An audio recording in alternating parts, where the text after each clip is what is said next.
ನಾವು government job aspirant sir, UPSC ಮತ್ತೆ KS. ನಿಮ್ಮಲ್ಲಿ ನಮ್ದು ಕಳಕಳಿ ಮನವಿ ಅಂದ್ರೆ ಸರ್, ನಮ್ಗೆ ಹೇಗೆ ಅಂದ್ರೆ ಇದೊಂಥರ ಲೀಡರ್ಲೆಸ್ ತರ, ನಮ್ಗೆ ಯಾರ ಹತ್ರ ಹೋಗ್ಬೇಕು, ಏನ್ ಮಾತಾಡ್ಬೇಕು ಏನು ಗೊತ್ತಾಗ್ತಿಲ್ಲ ಸರ್. ನಮ್ಗೆ ಯಾವ್ದೇ ಒಂದು ನೋಟಿಫಿಕೇಶನ್ ಆಗುತ್ತೆ ಸರ್, ಅದು ಕಂಪ್ಲೀಟ್ ಆಗೋಕೆ ಮಿನಿಮಮ್ ಅಂದ್ರೆ 2 ರಿಂದ 3 ವರ್ಷ ಸರ್. ಅದು ಏನು ಲೀಗಾಲಿಟೀಸ್ ಇಲ್ದಲೆ ಆದ್ರೆ ಅದೊಂದು ಲಕ್ ಸರ್. ಇದು ಎಕ್ಸಾಮ್ ಹೇಗೆ ಅಂದ್ರೆ KS ಸ್ಟೇಟ್ ಅಲ್ಲಿ ತುಂಬಾ ಸುಪೀರಿಯರ್ ಎಕ್ಸಾಮ್ ಸರ್ ಇರೋದು. ಇದ್ರಲ್ಲಿ ನಾವು ನಿಮ್ದು ಹೆಲ್ಪ್ ಏನ್ ಕೇಳ್ತೀವಿ ಅಂದ್ರೆ ಸರ್, ಇವರೇ ಪಾಸ್ ಮಾಡಿರುವಂತ ಹಾರ್ಡರ್ ಅಲ್ಲಿ ಏನಾದ್ರು ಅಮೆಂಡ್ಮೆಂಟ್ ಆಗಿದ್ರೆ ಅದನ್ನ ಎಕ್ಸಾಮ್ ಮಾಡ್ಬೇಕು, ಇಂಟರ್ನಲ್ ರಿಸರ್ವೇಶನ್ ಅಪ್ಲೈ ಮಾಡ್ಬೇಕು ಅಂತಿದೆ. ಬಟ್ ಇವರು ಸೆಲೆಕ್ಟಿವ್ ಆಗಿ ತಗೋತಿದ್ದಾರೆ ಸರ್ ಎಕ್ಸಾಮಿನೇಷನ್ಸ್ ನ.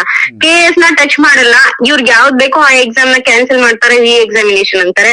ನಾವ್ ಇವಾಗ ಮುನಿಯಪ್ಪ ಸರ್ ಹತ್ರ ಹೋಗೋದಾ, ಯಾರ್ ಲೀಡರ್ ಹತ್ರ ಹೋಗೋದು, ಯಾರ ಹತ್ರನೂ ಹೋದ್ರು ನಮ್ಗೆ ಏನು ಆನ್ಸರ್ಸ್ ಸಿಗುತ್ತೆ ಅಂತ ಅನ್ಸಲ್ಲ ಸರ್. ಅಂದ್ರೆ ಅನಾಥರ ಆಗೋಗ್ಬಿಟ್ಟಿದೀವಿ ನಾವು. ಅಂದ್ರೆ ಈಗ ನೀವ್ ಹೇಳ್ತಾ ಇರೋದು ಒಳ ಮೀಸಲಾತಿಯನ್ನ ಅನ್ವಯಿಸಿ ಮತ್ತೆ ಹೊಸ ಎಕ್ಸಾಮ್ ಮಾಡಿ ಅಂತ ಬೇರೆ ಬೇರೆ ಡಿಪಾರ್ಟ್ಮೆಂಟ್ ಗಳಿಗೆ ಜಾರಿ ತರ್ತಾ ಇದಾರೆ. KS ಅನ್ನ ಮುಟ್ತಾ ಇಲ್ಲ ಇವರು. ಎಸ್ ಸರ್, ಮುಟ್ತಾ ಇಲ್ಲ ಸರ್ ಅವರು.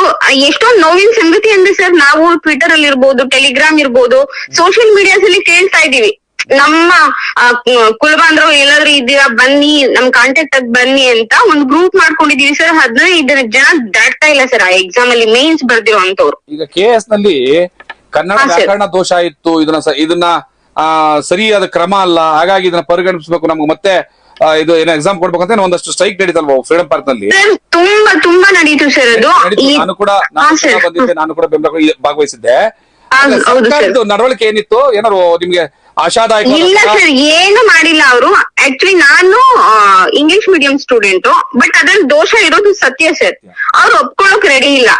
ಅದು ಮೇನ್ಸ್ ಮಾಡಿದಂತ ರೀತಿ ಕೂಡ ನೀವ್ ಯಾರೇ ಆದ್ರೂ ನೋಡಿದ್ರೆ ಅದ್ರಲ್ಲಿ ಏನೋ ವೆಸ್ಟೆಡ್ ಇಂಟ್ರೆಸ್ಟ್ ಇದೆ ಅಂತ ಅನ್ಸುತ್ತೆ ಸರ್. ಪ್ರೈಮಾ ಫೇಸಿ ಏನ್ ನೋಡಿದ್ರು ಕೂಡ ಇವಾಗ ನಾವು ಇಷ್ಟು ಜನ, ಸಾವಿರಾರು ಜನ ನಿಮ್ಗೆ ಕೇಳ್ತಾ ಇದೀವಿ, ಏನೋ ತೊಂದರೆ ಆಗಿದೆ ನಮ್ಗೆ ಸರಿಪಡಿಸಿ ಅಂದ್ರೂ ನೀವು ಹಠಕ್ ಬಿದ್ದು 12 ಗಂಟೆ 1 ಗಂಟೆವರೆಗೂ ಹಾಲ್ ಟಿಕೆಟ್ ಕೊಟ್ಟು ಮೇನ್ಸ್ ಎಕ್ಸಾಮ್ ನಡೆಸಿದ್ದೇವೆ ಸರ್. ಹೋಗ್ಲಿ ಆಯ್ತು. ಈಗ ಕೋಲಾರದಲ್ಲಿ ಶಾಸಕ ಸ್ಥಾನದ ಚುನಾವಣೆ ಕೋರ್ಟ್ ಅಲ್ಲಿ ಇತ್ತು. ಅಲ್ಲಿ ಏನೋ ಕೌಂಟಿಂಗ್ ಅಲ್ಲಿ ಏನೋ ಸ್ವಲ್ಪ ವ್ಯತ್ಯಾಸ ಆಗಿದ್ದು ಅಂದ ಕೂಡ್ಲೇನೆ ಮತ್ತೊಂದು ರೀಕೌಂಟ್ ಮಾಡಿ ಅಂತ ಕೋರ್ಟ್ ಆದೇಶ ಮಾಡ್ತು. ಅಂದ್ರೆ ಎಲ್ಲಾದ್ರೂ ಏನೋ ತಪ್ಪು ಅಂತ ಗೊತ್ತಾದ್ರೆ ಸರಿ ಮಾಡ್ಕೊಳ್ಳೋದಕ್ಕೆ ಅವಕಾಶ ಇರ್ಬೇಕಲ್ಲಿ. ಆದ್ರೆ ಈ ಸರ್ಕಾರ ಸರಿ ಮಾಡ್ಕೊಳ್ಳೋದಕ್ಕೆ ಅವಕಾಶ ಇರಲಿ, ಅದು ಒಪ್ಕೊಳ್ಳಕ್ಕೆ ರೆಡಿ ಇಲ್ಲ ಅಂದ್ರೆ ಇನ್ನ ಸರಿ ಮಾಡುವಂತ ಅವಕಾಶವನ್ನು ಕೊಡೋದಿಲ್ಲ ನಮ್ಗೆ. ಏನು ಕೊಡ್ತಾ ಇಲ್ಲ ಸರ್. ನಾನು ತುಂಬಾ ನೋವಿಂದ ಹೇಳ್ತಾ ಇದ್ದೀನಿ ಸರ್. ನಮ್ಗೆ ನಮ್ ಸಮುದಾಯದಲ್ಲಿ ಓದಿರೋ ಅಂತವ್ರು ಏನ್ ಸ್ವಲ್ಪ ಜನ ಏನ್ ಕೆಲ್ಸದಲ್ಲಿ ಇದಾರೆ ಇವತ್ತು. ಅದು ಬಿಟ್ರೆ ಇನ್ ಯಾರು ಒಂದು 10th ಓದ್ಬೋದು, PUC ಓದ್ಬೋದು, ಇಲ್ಲ ತುಂಬಾ ಕಷ್ಟಪಟ್ಟಿ ಏನೋ ಅಪ್ಪ ಅಮ್ಮ ಸ್ವಲ್ಪ ಹಾಸ್ಟೆಲ್ ಅಲ್ಲಿ ಇರ್ಸೋ ಅಥವಾ ಈ ಧಾರವಾಡ ಇರ್ಬೋದು, ಬೆಂಗಳೂರಲ್ಲಿ ಇರ್ಬೋದು ಕಳಿಸ್ಬಿಟ್ಟು ಏನೋ ಕೇಸ್ ಒಂದು ಆಶಾಭಾವನೆ ಇರುತ್ತೆ, ಏನೋ ಓದ್ತಾರೆ ಮಕ್ಳು ಅಂತ ಹೇಳ್ಬಿಟ್ಟು. ಸೊ ಇದ್ರಲ್ಲಿ ಕೂಡ ಏನು ಕರೆಕ್ಟ್ ಆಗಿ ಪ್ರೊಸೀಜರ್ ನಡ್ಸೋದಿಲ್ಲ ಸರ್. ಇವಾಗ ಇಷ್ಟು ವರ್ಷ ನೀವಿರ್ಬೋದು, ಬೇರೆ ಯಾರ್ಯಾರು ತುಂಬಾ ಜನ ಇದ್ದಾರೆ ಹೋರಾಟ ಎಲ್ಲ ಮಾಡಿ, ಇವಾಗ ಏನೋ ಇಂಟರ್ನಲ್ ರಿಸರ್ವೇಶನ್ ಅಂದಾಗ ನಮ್ಗೊಂದು ಏನೋ ಹೋಪ್, ಏನೋ ಅಪ್ಪ ಇಲ್ಲ ನಮ್ಮವ್ರು ಇನ್ನ ಸ್ವಲ್ಪ ಮುಂದೆ ಹೋಗ್ಬೋದು, ನಮ್ಗೆ ಅವಕಾಶ ಸಿಗುತ್ತೆ, ನ್ಯಾಯವಾಗಿ ನಮ್ದು ಏನೋ ಹಕ್ಕಿದೆ ಅದ್ ಸಿಗುತ್ತೆ ಅಂತ ಹೇಳ್ಬಿಟ್ಟು ಇದಂತ ದೊಡ್ಡ ಎಕ್ಸಾಮಿನೇಷನ್ ನ ಹೊರಗಿಟ್ಬಿಟ್ಟು ಇವ್ರು ಬೇರೆದಕ್ಕೆ ಇಂಟರ್ನಲ್ ರಿಸರ್ವೇಶನ್ ನಾವು ಅಪ್ಲೈ ಮಾಡ್ತೀವಿ ಅಂತಾರೆ. ಅದ್ರ ಬಗ್ಗೆ ಉದ್ದೇಶ ಏನು ಅಂತಂದ್ರೆ, ಏನು ಕಸ ಗುಡಿಸೋ ಜಾತಿಯಿಂದ ಬಂದಿರೋರು, ಕೆರಾವರಿಯ ಜಾತಿಯಿಂದ ಬಂದಿರೋರು, ತಮಟೆ ಸತ್ತ ಹೆಣ ದನ ಹೊತ್ತ ಜಾತಿಯವರು, ಇವ್ರು ಯಾಕೆ KS ಆಫೀಸರ್ಗಳಾಗ್ಬೇಕು, ಇವ್ರು ಯಾಕೆ IAS ಗಳಾಗ್ಬೇಕು? ಲೆವೆಲ್ ಅಲ್ಲಿ ಕೆಲಸಗಳಲ್ಲಿ ಅಂದ್ರೆ ನಿಮ್ಗೊಂದ್ ಹೇಳ್ತೀನಿ ಕೇಳಿ. ದಲಿತರಿಗೆ ಕುರಿ ಲೋನ್ ಕೊಡೋದು, ಮೇಕೆ ಲೋನ್ ಕೊಡೋದು, ತಳ್ಳ ಗಾಡಿ ಲೋನ್ ಕೊಡೋದು. ಇಲ್ಲಪ್ಪ ನಾನು ಇಂಡಸ್ಟ್ರಿಯಲ್ ಎಷ್ಟು ಆಗ್ತೀನಿ, 1 ಕೋಟಿ ರೂಪಾಯಿ ಸಬ್ಸಿಡಿ ಕೊಡು, ಕೊಡಲ್ಲ. ಗ್ಯಾರಂಟಿ ಯೋಜನೆ ಖರ್ಚು ಮಾಡ್ತಾರೆ, ಅದೇ ದುಡ್ಡು ತಗೊಂಡೋಗ್ಬಿಟ್ಟು ನೀರಾವರಿ ಖರ್ಚು ಮಾಡ್ತಾರೆ, ಅದೇ ದುಡ್ಡು ಕರ್ಕೊಂಡೋಗಿ ಯಾವ್ದೋ ಸ್ಟೇಡಿಯಂ ರಿಪೇರಿ ಕೊಡ್ತಾರೆ, ಅದೇ ದುಡ್ಡು ತಗೊಂಡೋಗಿ ಇನ್ಯಾವುದೋ ಕ್ರೀಡಾಂಗ ಇದು ಸ್ಪರ್ಧೆ ನಡೆಸೋದಕ್ಕೆ ಕೊಡ್ತಾರೆ, ಕೂಟ ನಡೆಸೋದಕ್ಕೆ ಕೊಡ್ತಾರೆ. ಅಲ್ಲಪ್ಪ ದುಡ್ಡು ಕೊಡ್ರ ನಾವು ಉದ್ಧಾರ ಆಗ್ತೀವಿ ಅಂತಂದ್ರೆ ನಮ್ಮ ದುಡ್ಡನ್ನ SCP TSP ಕೊಟ್ಟಾಗ ನಮ್ಮ MLAಗಳು ನಮ್ಮ ಮಿನಿಸ್ಟ್ರಿಗಳೇನೆ ಸಮರ್ಥನೆ ಮಾಡ್ಕೋತಾರೆ, ಇಲ್ಲ ಅವ್ರು ಕೊಟ್ಟಿದ್ ಸರಿಗಿದೆ, ಸರಿ ಏನ್ ತಪ್ಪೇನಿಲ್ಲ ಅಂತ. ಇಲ್ಲ ಸರ್, ನಾನು ಅದನ್ನೇ ಸರ್ ತುಂಬಾ ಹೇಳ್ತಾ ಇರೋದು ಏನಂದ್ರೆ, ಬೇರೆ ಇವಾಗ ಇದಿರ್ಬೋದು ಸರ್, ಟಚಬಲ್ಸ್ ಇರ್ಬೋದು, ರೈಟ್ ಇರ್ಬೋದು ಸರ್, ಅವ್ರ ಲೀಡರ್ಸ್ ಎಷ್ಟು ಪ್ರೊಯಾಕ್ಟಿವ್ ಆಗಿ ಅವ್ರ ಸ್ಟೂಡೆಂಟ್ಸ್ ಗಿನ ಅಂದ್ರೆ ಅವ್ರದ್ದು ಏನು ಯುವ ಸಮೂಹ ಏನಿದೆ ಅವ್ರಿಗಿನ ಲೀಡರ್ಸ್ ಜಾಸ್ತಿ ಎಂಥೂಸಿಯಾಸಮ್ ಇಂದ ಮಾಡ್ತಾರೆ ಸರ್. ನಮ್ಮಲ್ಲಿ ಯಾರನ್ನ ಕೇಳ್ಬೇಕು ಅಂತಿಲ್ಲ, ಯಾರನ್ನ ಕೇಳಕ್ ಹೋದ್ರು ಏನು ಅವರಿಂದ ಏನಾಗುತ್ತೆ ಅಂತಾನು ಅನ್ಸೋದಿಲ್ಲ. ಯಾಕಂದ್ರೆ ಅವ್ರು ಕೊಡುವಂತ ಉತ್ತರ ಆತರ ಇವಾಗ ನಾವ್ ಏನಾದ್ರು ಯಾರಿಗಾದ್ರೂ ಫೋನ್ ಮಾಡಿ ಸರ್ ಇದ್ ನೋಡಿ ಅಂದ್ರೆ ನೋಡೋಣ ಅಂತ ಅಷ್ಟೇ ಸರ್, ಇನ್ನೇನು ಮಾಡೋದಿಲ್ಲ.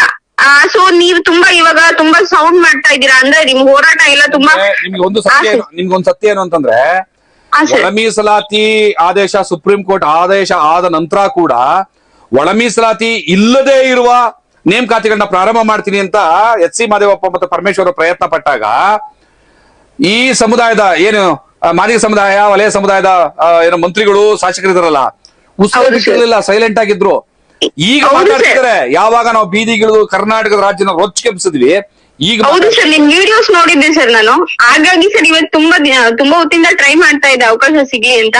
ತುಂಬಾ ನಮ್ಮ ಏನಿದೆ ಸರ್, ನಾವೆಲ್ಲ ಏನ್ ಎಕ್ಸಾಮ್ ಬರೀತಾ ಇದ್ದೀವಿ, ನಮ್ ಕಡೆಯಿಂದ ನಿಮ್ಗೆ ಇದು ಒಂದ್ ರಿಕ್ವೆಸ್ಟ್ ಸರ್, ಪ್ಲೀಸ್ ಸರ್, ಈ KS ನ ತುಂಬಾ ಸೀರಿಯಸ್ ಆಗಿ ತಗೊಳ್ಳಿ ಸರ್, ಯಾಕಂದ್ರೆ ಇದು ತುಂಬಾ ದೊಡ್ಡ ಹುದ್ದೆ ಸರ್. ರಿಕ್ವೆಸ್ಟ್ ಮಾಡುವಂತ ಅಗತ್ಯವಿಲ್ಲ. ಇಟ್ಸ್ ಮೈ ಡ್ಯೂಟಿ, ನನ್ ಜವಾಬ್ದಾರಿ ಇದೆ. ನನ್ನ ನಂಬರ್ ಹೆಂಗು ನಿಮ್ಗೆ ಸಿಕ್ಕಿದೆ ಅಲ್ವಾ?